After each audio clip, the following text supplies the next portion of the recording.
Welcome to Srilakshmi channel. இன்னைக்கு நாம கோதுமை தக்காளி தோசை தான் பார்க்க போறோம். இன்னைக்கு ஒரு புது டிஷ்ஷோட தான் நான் வந்திருக்கேன். அது எப்படி செய்யலாம்னு பார்க்கலாம். அதுக்கு தேவையான பொருட்கள்லாம் எடுத்து வச்சிருக்கேன் பாருங்க. தக்காளி 4, 250 கிராம் கோதுமை மாவு, ஒரு பெரிய வெங்காயம் கட் பண்ணது, 3 வரமிளகாய் எடுத்திருக்கேன். உங்கள் காரம் கம்மியாக வேணுன்னா கம்மியாக போட்டுக்கோங்க. சீரகத்தூள் எடுத்து வச்சுருக்கேன் 1 ஸ்பூனு, 100 கிராம் இட்லி மாவு.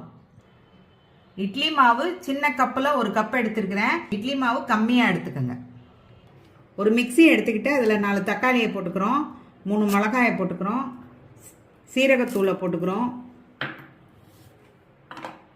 கோதுமை மாவை போட்டுக்கிறோம். எல்லாத்தையும் மிக்சியில் போட்டு அடிக்க போகிறோம்.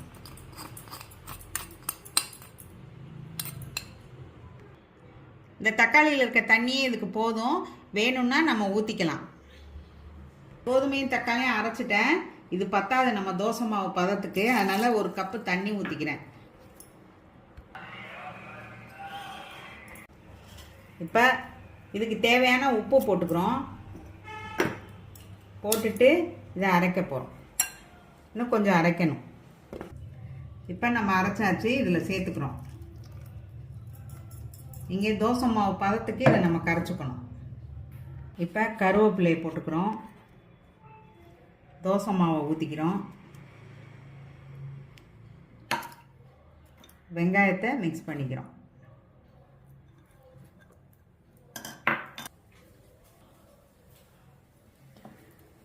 இதை இப்போ கலக்கிக்கிறோம் நல்லா.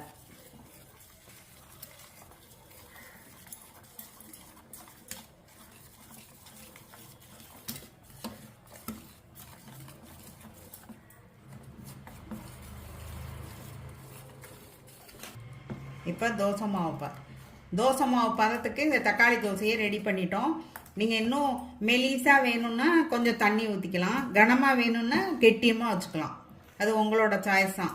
மொறுன்னு வேணும்னா கொஞ்சம் தண்ணியாக ஊற்றி நல்லா இழுத்து மெலிசாக சுட்டுக்கலாம். கனமாக வேணும்னா கனமாக சுட்டுக்கலாம். பாருங்கள் மாவு, இதுதான் கன்சிஸ்டன்சி.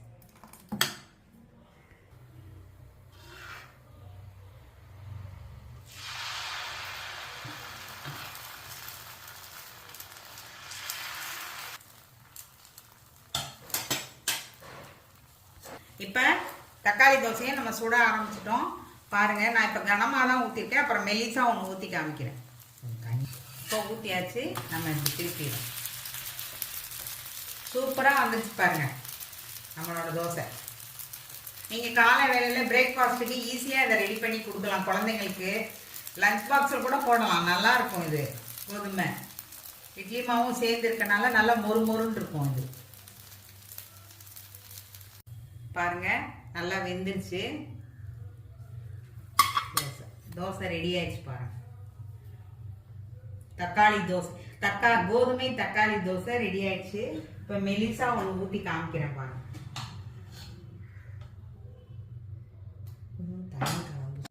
இப்போ மாவை நான் தண்ணியாக கலக்கிட்டேன். மெலிசா வேணும்னா தண்ணியாக கலக்கிக்கலாம். அப்படி கலக்கிட்டு நீங்கள் மெலிசா ஊற்றணும்.